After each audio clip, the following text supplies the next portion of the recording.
आज के इस अफरा तफरी के दौर के अंदर हर इंसान को जल्दी है, किसी इंसान के अंदर भी पेशेंस नहीं है, सब्र नहीं है। हर इंसान जल्दबाजी के अंदर चाहता है कि मुझे तमाम चीजें मिल जाए। अगर एक इंसान गाड़ी के अंदर बैठा हो और इशारा रेड हुआ भी हो तो जैसे ही वो ग्रीन होगा तो हार्न देना शुरू कर देगा ताकि मुझे जल्दी जल्दी से रास्ता दे दिया जाए। हमारे अंदर से बर्दाश्त सब्र खत्म हो गया। आज हम इसी टॉपिक के ऊपर बात करेंगे। मेरा नाम है मोहम्मद लुकमान, आप देख रहे हैं मेरा official YouTube channel Lukman TV. इस वीडियो को एंड तक देखिएगा, इंशाल्लाह आपकी जिंदगी के अंदर तब्दीलियां रूनुमा होंगी इस वीडियो के बाद। दोस्तों, पेशेंस एक ऐसी चीज है जो इंसान को कामयाब करती है। जिस इंसान के अंदर जल्दबाजी होती है, वो चीजों को जल्दी जल्दी करना चाहता है, वो कभी भी कामयाब नहीं हो सकता। दोस्तों, अल्लाह तबारक व तआला से जब हम दुआ करते हैं, कुछ मांगते हैं, तो अल्लाह ताला कुरान करीम के अंदर इरशाद फरमाते हैं, नबी करीम सल्लल्लाहु अलैहि वसल्लम की हदीस मुबारक है कि जल्दी मत बचाओ, सब्र और तहम्मुल से काम लो, आपकी दुआ जरूर सुनी जाएगी, आपको वो जरूर मिलेगा।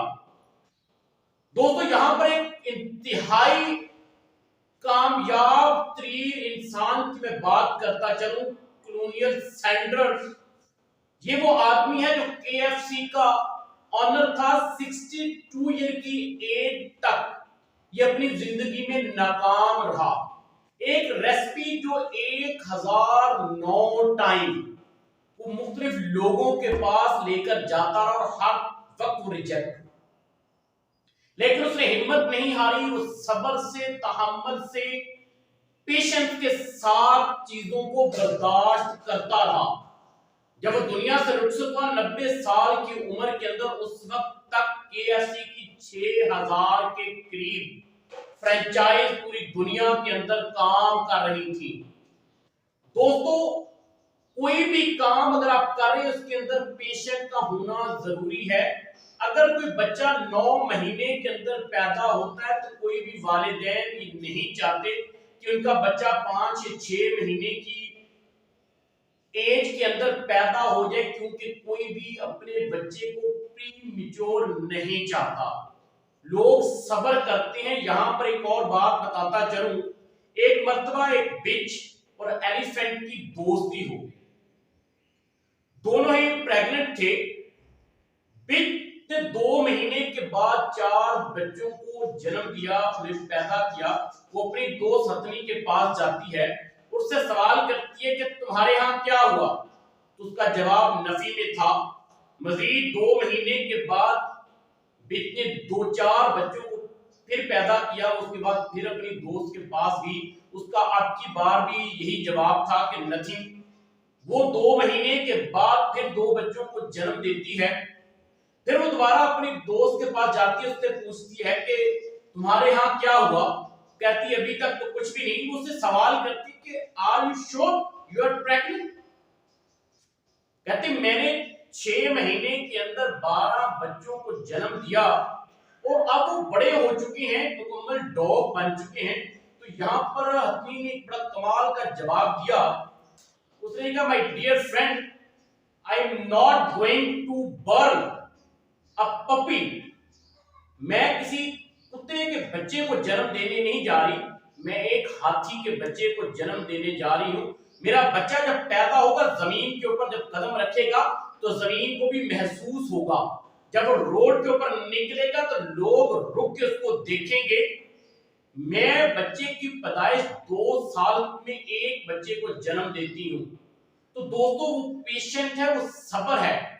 इसी तरह दोस्तों, हैरी पॉटर नॉवल की जो राइटर थी रोलिंग, 25 साल की उम्र के अंदर उसकी वालदा का इंतकाल हुआ। जिस वक्त वो हैरी पॉटर की किताब लिख रही थी, उसे बहुत ज्यादा दुख हुआ कि वो अपनी वालदा को इसके बारे में ना बता सकी। वो वहां से पुर्तगाल शिफ्ट हो गई। वहां पर जाकर उसने शादी की और एक बेटी को जन्म दिया। ये शादी सिर्फ 13 साल ही चल सकी और उसके बाद उसने अपने हस्बैंड से डिवोर्स ले ली। डिवोर्स लेने के बाद वो एडिनबर्ग चली गई। वहां पर रेस्टोरेंट के अंदर बैठकर वो हैरी पॉटर को लिखा करती थी। एक हाथ के अंदर उसकी बेटी होती थी, दूसरे हाथ के अंदर उसकी कलम होती थी। उसके पास रहने की जगह नहीं थी, खाने की जगह नहीं थी, मिलता था, लेकिन उसके अंदर बर्दाश्त थी, पेशेंट थी। उसने 90,000 वर्ड की वो जो किताब लिखी, उसको पब्लिश करवाने के लिए पैसे नहीं थे, यहां तक उसको कॉपी करवाने के उसके पास पैसे नहीं थे। वो 90,000 वर्डों को उसने अपने हाथ से 12 कॉपियां तैयार की और 12 मुख्तलिफ पब्लिशर को भेज दी, और हर जगह से उसको रिजेक्शन हुई। एक वक्त ऐसा भी उसकी जिंदगी में आया जब उसने सुसाइड करने के बारे में सोचा, लेकिन उसे हिम्मत ना हारी। लंदन के एक छोटे से पब्लिशर ने उसको दूसरी मर्तबा मौका दिया। वहां का जो प्रोड्यूसर था, उसने उसका स्क्रिप्ट रोलिंग का लिया और अपने घर ले गया। उसकी बेटी ने इसको रीड किया तो उसकी बेटी को स्टोरी से मोहब्बत हो गई। दोस्तों, हैरत की बात यह है कि उस किताब की 12 करोड़ कॉपियां छप चुकी हैं,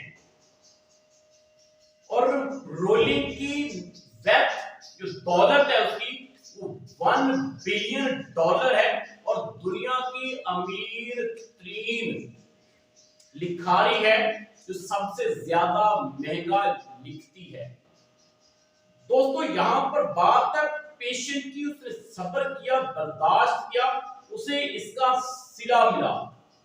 थॉमस एडिसन ने जब बल्ब की इजाद की, अगर उसकी आप जिंदगी का मुतालिया करेंगे, इतनी ज्यादा मुश्किलात का सामना किया, इतनी ज्यादा मुश्किलात का सामना किया, 10,000 मर्तबा नाकाम हुआ, लेकिन सब्र को, पेशेंस को नहीं छोड़ा। इसके साथ ही अपनी जिंदगी में ये सबसे बड़ा कारनामा उसने कर दिखाया। दोस्तों, सब्र एक ऐसी सवारी है जो कभी भी अपने सवार को गिरने नहीं देती, ना किसी की नजरों के अंदर, ना किसी के कदमों के अंदर।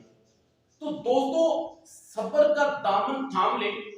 अगर एक आदमी था, वो किसी जगह पे कुआं खोद रहा था, अपना कुआं खोदते हुए 20 फुट तक गया, वहां से उसको पानी नहीं मिला। उसने कहा यहां पे तो पानी नहीं, वो दूसरी जगह चला गया, वहां पर उसने 30 फुट गहरा कुआं खोदा, वहां भी पानी ना निकला। उसने कहा यहां भी नहीं, वो तीसरी जगह गया, वहां भी उसने जाकर 30-40 फुट गहरा खड्डा खोदा, लेकिन वहां भी उसको पानी ना मिला।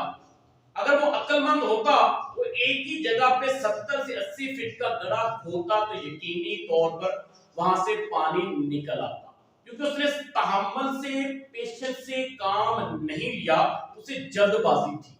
बात बात ये होता है कि अगर आप दवा मांग रहे हैं, आप दवा मुसलसल मांग रहे हैं, आपको चीज नहीं मिल रही, किसी और को मिल जाती है, तो आप कहते हैं देखिए जी, मैंने मांगा, मुझे नहीं मिला, उसको मिल गया। अगर एक आदमी ने कुआं खोदा, फौरी तौर पर उसका पानी आ गया, आपने कुआं खोदा तो पानी नहीं आया, इसका मतलब हरगिज ये नहीं है कि आप पेशेंट को छोड़ दें, आप सब्र को छोड़ दें। आप याद रखिएगा कि कुदरत, अल्लाह तबारक व तआला का ये कानून है कि वो किसी भी इंसान की मेहनत को, उसके वक्त को जाया नहीं करता। कंडीशन ये है कि आपको सब्र और तहम्मुल के साथ चलना होगा।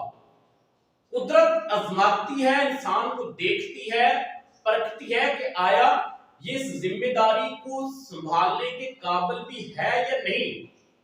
ये तो नहीं कि थोड़ी सी हवाएं चली और ये दिया बुझ जाएगा। इसीलिए आपको सब्र और तहम्मुल अपनी जिंदगी के अंदर लेकर आना होगा। पेशेंस एक ऐसी चीज है जो आपकी जिंदगी को बदल देती है। दोस्तों, मिसाल के तौर पर अगर आपने आम खाया और आम खाने के बाद आपने गुठली को कहीं फेंक दिया, आपको याद है कि नहीं है आपने गुठली फेंकी कहां थी, आपने आम खाया कब था, लेकिन अल्लाह तबारक व तआला को याद होता है जिस जगह पे, जिस मिट्टी के अंदर वो गुठली गिरती है, वहां से अल्लाह तबारक व तआला एक नया पौधा उगा देते हैं। तो क्या ऐसे हुआ कि एक माली ने एक पौधा लगाया, वो पानी पे पानी दी जाए कि भाई आज ये पौधा बड़ा हो और मुझे फल देना शुरू कर दे, नहीं ना। वो मुसलसल तहम्मुल के साथ, सब्र के साथ उसे पानी देता है, क्योंकि फल ने अपने वक्त के ऊपर लगना है, अपने वक्त से पहले कभी नहीं लगेगा। तो लिहाजा तहम्मुल, पेशेंट की सवारी को थाम लें, सब्र को थाम लें। जब आप अपनी जिंदगी के अंदर तहम्मुल और सब्र को संभाल लेंगे, आप अपनी जिंदगी के अंदर कामयाब होंगे। फिर कोई भी तकलीफ आपको तकलीफ नहीं लगेगी। अगर आपके अंदर तहम्मुल नहीं होगा, बर्दाश्त नहीं होगी, सब्र नहीं होगा, तो याद रखिएगा फिर आपके सर में अगर सर दर्द भी होगा तो आपको बहुत बड़ी तकलीफ लगेगी। तो लिहाजा अपनी जिंदगी के अंदर पेशेंट को मजबूती से थाम लें, ये आपकी जिंदगी को बदलने का ज़ामन है। और जो लोग सब्र और पेशेंट इख्तियार नहीं करते, वो दोस्तों जिंदगी के अंदर नाकामी से दो चार होते हैं।